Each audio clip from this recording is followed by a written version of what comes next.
everyone makes mistakes. To err is human. It's well established in time and literature. It's also the name of an influential report on medication errors that was released by the Institute of Medicine. And they said that medication errors are preventable if we understand them and if they are reported. Okay. In Australia, medication-related admissions to hospital cost us big time. $1.2 billion a year, in fact. And they estimate that up to 10% of all medicines given in hospital are associated with an error. So in my graph here of 100 tablets, potentially 10 of them are wrong. Now, these are not just red dots on a graph. We're talking about actual people here. Medication errors hurt people. There is a physical harm that can happen to the patient.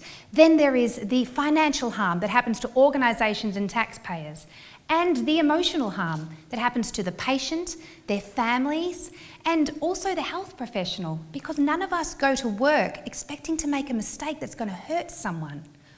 All of this harm is preventable if we know about it.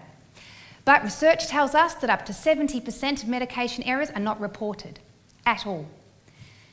And my research in my PhD supports this figure.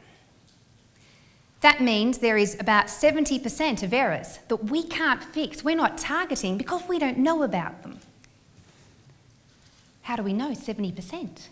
Because hospitals do regular audits, and they have to do clinical audits to measure performance. And they have this data in big lengthy reports that's not very accessible to nurses.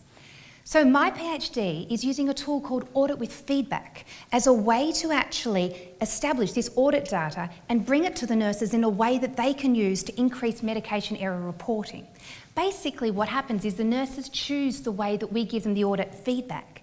So in my study, the nurses have chosen to have an easy-to-read infographic, a poster that's in lots of staff areas around the ward, and they interact with it all the time. And they say things like, oh, in the audit, we found this many errors, but only 2 were reported. So they're constantly engaging with it as a way of being able to see that there's a gap between actually what's being reported and what needs to be.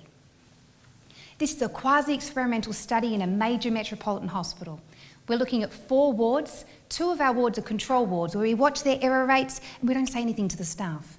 But the other 2 wards receive this feedback intervention. And across the board, medication errors have decreased. There's some great feedback coming out of this study. And I guess, what is the point of my PhD? It's let's use data we already have to do something great and increase reporting of errors. Thank you.